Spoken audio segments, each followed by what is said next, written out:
Special Jurisdiction for Peace in Colombia established that more than 5,700 people were killed or disappeared in attacks against the leftist political organization Patriotic Union.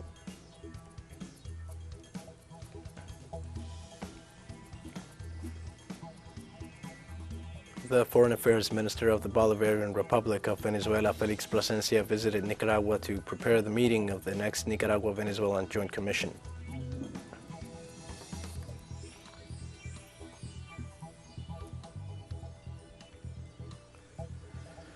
Israel closed the Erez crossing for Palestinian workers at the Gaza Strip border following the reports by the Israeli Defense Forces about 3 rockets fired from Gaza.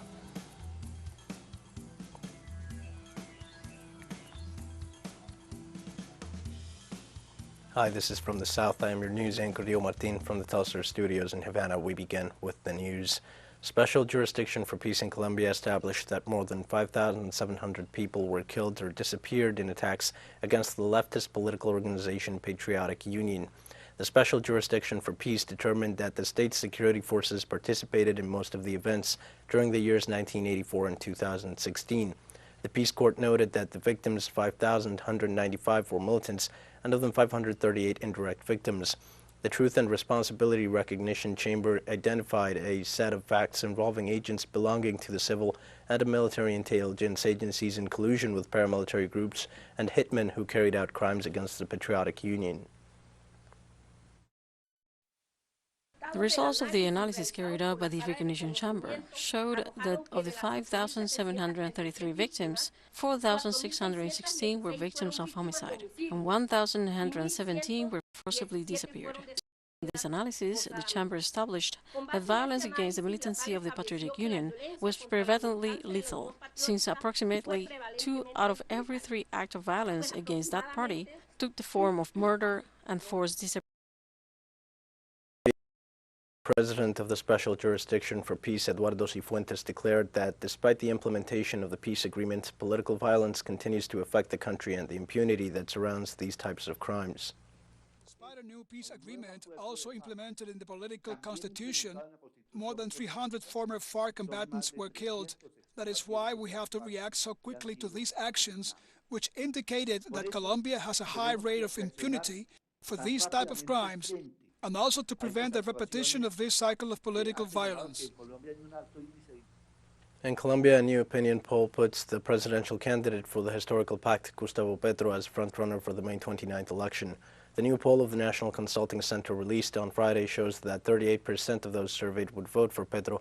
This is in contrast to the last poll published by the consulting firm where the candidate for the historical pact obtained 36.5% of voter intention. The study also revealed that Federico Gutierrez remains in second place with 23.8%, whereas in the published survey on March 31st, that percentage was 24.5%.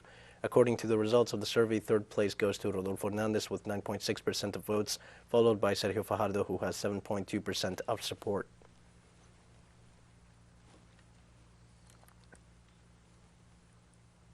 And we stay in Colombia. Environmental demonstrators gathered in Bogotá protesting against oil and fracking operations planned in the country. The protest marked the International Mother Earth Day. Demonstrators also celebrated a recent ruling by a Colombian court that temporarily suspended fracking projects in northern Colombia. Carlos Andrés Santiago, a spokesperson for Colombia Free of Fracking Association, said they are pushing to end this practice in the country as there is evidence of multiple environmental damage caused by it. The first 3 fracking wells in Colombia received permits to operate in earlier April. People marked Earth Day 2022 with diverse events across the globe to highlight environmental issues.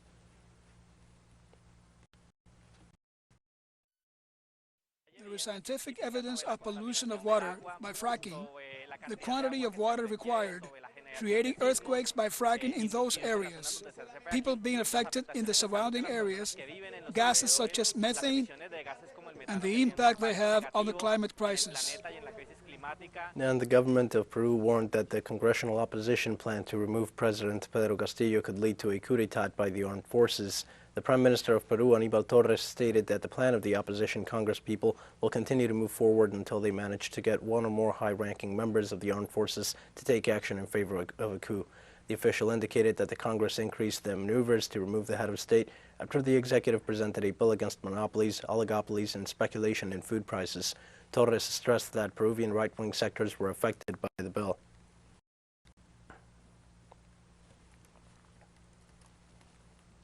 In Ecuador, at least 12 prisoners resulted injured during a riot inside a penitentiary center in the northwest of the country. According to reports, the inmates of the Rehabilitation Center number 2 of Esmeraldas rejected the capture of 18 members of a local gang in the framework of a government operation in the prison. The prisoners opened fire on the security agents, causing an exchange of gunfire. Those captured were suspected of having links with the criminal organization Los Tiguerones, which is known for carrying out selective murders. Local authorities said that the security forces carried out a search and regained control of the center after the incident.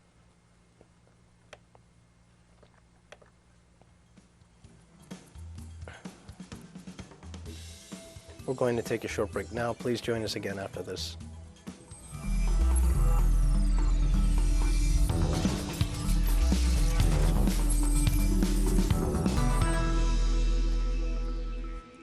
Hi, and welcome back to From the South. The Foreign Affairs Minister of the Bolivarian Republic of Venezuela, Felix Plasencia, visited Nicaragua to prepare the meeting of the next Nicaragua-Venezuela Joint Commission to be held in Managua. Plasencia recalled that Nicaragua is also in the process of leaving the Organization of American States and congratulated the government of Nicaragua for the legal triumph achieved in the International Court of Justice in The Hague, in which said organization once again gave the historical and legal reason over 75,000 kilometers of Caribbean Sea to the country. The ICJ ordered Colombia to abide by the 2012 resolution and asked to stop violating the Nicaraguan sovereignty over the Caribbean Maritime Platform. Plasencia's congratulations came after holding a meeting with the President of the National Assembly, Dr. Gustavo Porras, and other directors of this state power.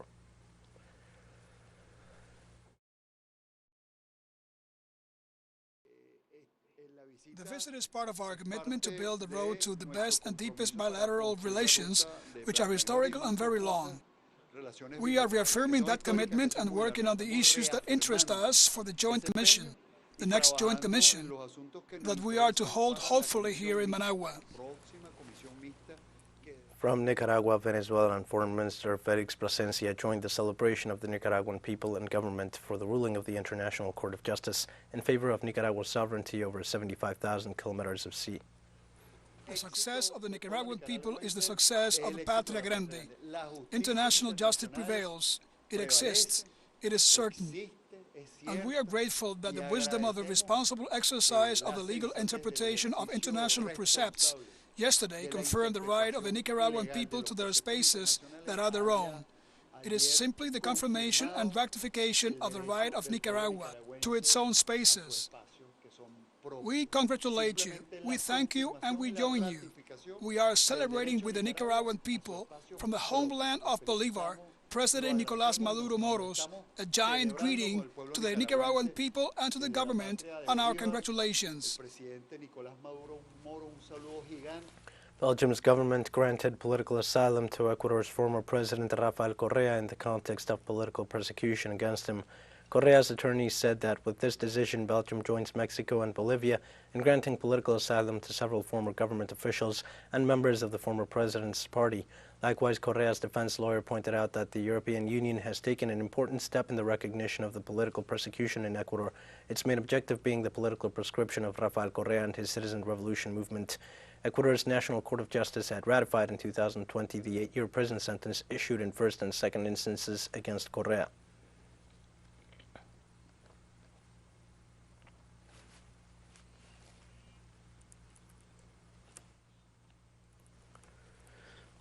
France's presidential candidates have closed the runoff election campaign. Emmanuel Macron and Marine Le Pen have tried to persuade abstentionists and the left, which will be key in deciding the future tenant of the Élysée.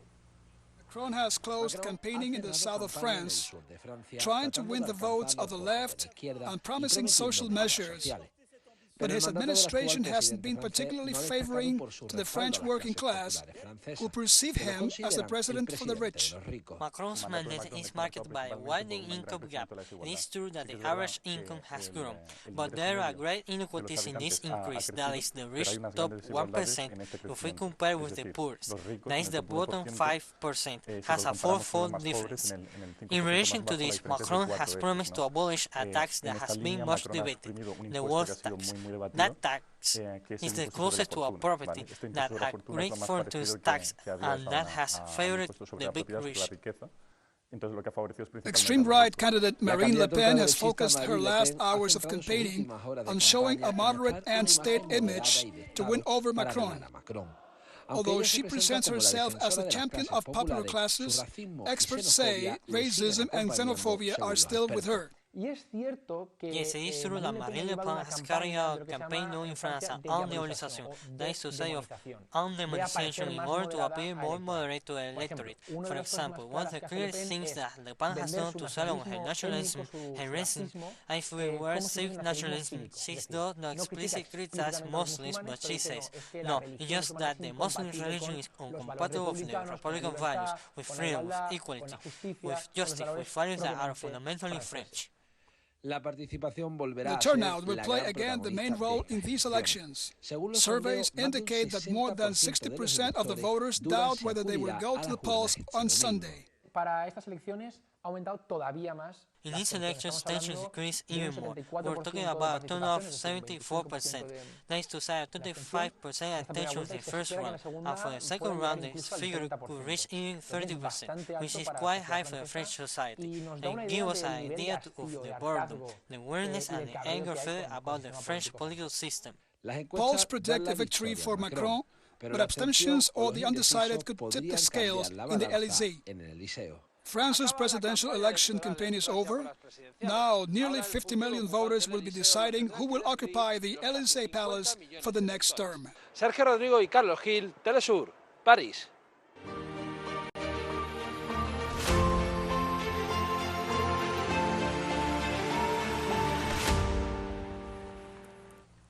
Next Tuesday, United Nations Secretary General Antonio Guterres will arrive in Moscow for talks with Russian and will also be received by President Vladimir Putin. Guterres' office confirmed he sent letters to Russia and Ukraine requesting the presidents of the two countries, Vladimir Putin and Volodymyr Zelensky, to receive him in their capitals. Guterres called for a humanitarian truce in Ukraine beginning on April 21st for a period of 4 days coinciding with Holy Week, the opening of safe passage for all civilians to leave the current and potential areas of fighting, and the delivery of humanitarian aid to the most affected areas.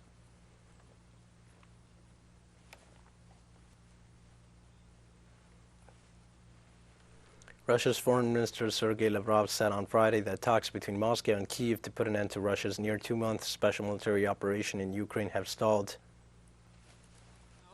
Because another proposal that takes into account the comments received earlier and that we handed over to the Ukrainian negotiators 5 days ago remains unanswered. It is very strange for me to hear everyday statements by various Ukrainian representatives, including the President and his advisors, that make one think that they do not need these negotiations at all, that they have resigned themselves to their fate. We have more news coming up after one final short break. Please stay with us.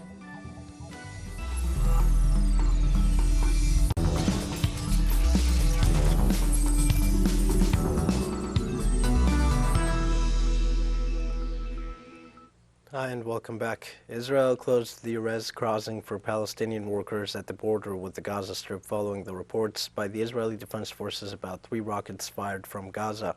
Israel's decision has been denounced as collective punishment of the impoverished territory's 2 million residents who have lived under an Israeli-Egyptian blockade for nearly 15 years. The move announced on Saturday comes after the Israeli army accused Hamas, the armed group that rules the Gaza Strip, of firing 3 rockets into Israel late on Friday as tensions continue to amount during the Muslim holy month of Ramadan. The head of Gaza's workers' union says Palestinians and their economy will be greatly affected.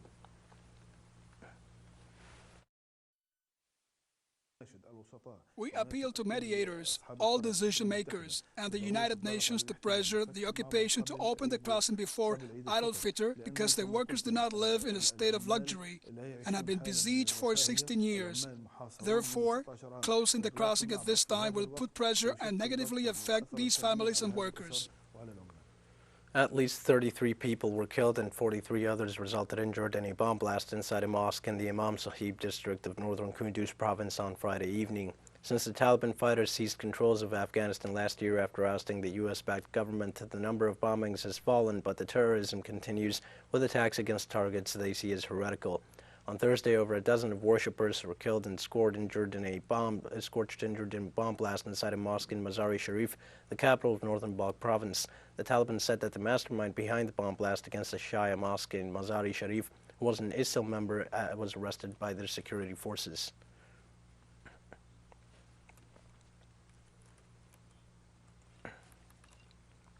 In advance of the World Malaria Day next April 25th, the Global Health Agency UNAID reaffirmed its strong commitment to reducing the burden of malaria by improving access to critical innovations that prevent, diagnose, and treat the disease. Even before the COVID-19 pandemic created new setbacks, the rate of progress in the fight against malaria had reached a plateau. Despite commendable efforts to quickly secure continuity of the key malaria control services, the World Health Organization reports that just 11 countries, all but one located in Africa, account for approximately 70% of all cases and deaths caused by malaria. And while many countries with lower rates of malaria progress towards elimination targets, despite the pandemic, the countries with the highest burdens lost ground. Today we know that to better fight against malaria, it is necessary to focus on the countries that have the highest number of cases, especially in Africa. These countries must be helped to have different tools adapted to their epidemiological situation. To fight malaria, we need more than ever new tools, such as they have been developed by UNAID, that is to say, prevention tools, insecticide, impregnated bed nets, the malaria vaccine. We now have a vaccine, and also access to treatments and tests.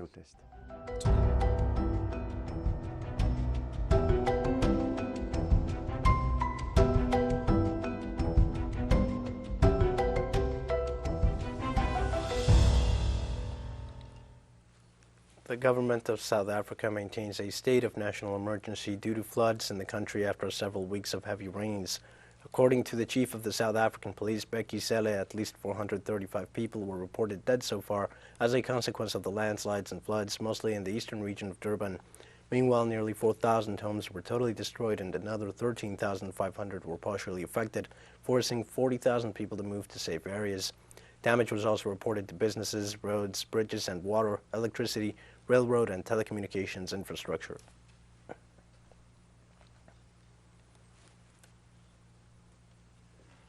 A magnitude 5.7 earthquake struck Bosnia and Herzegovina, killing at least one person. The European Mediterranean Seismological Center said the quake had its epicenter 42 kilometers southeast of the city of Mostar at 11:07 p.m. local time. Bosnian authorities said a 28-year-old woman died of injuries and her parents were slightly injured after a rock dislodged by the quake crashed into her family home in the town of Stolac near Mostar. The earthquake was felt throughout the country and in neighboring Croatia, Serbia, and Montenegro.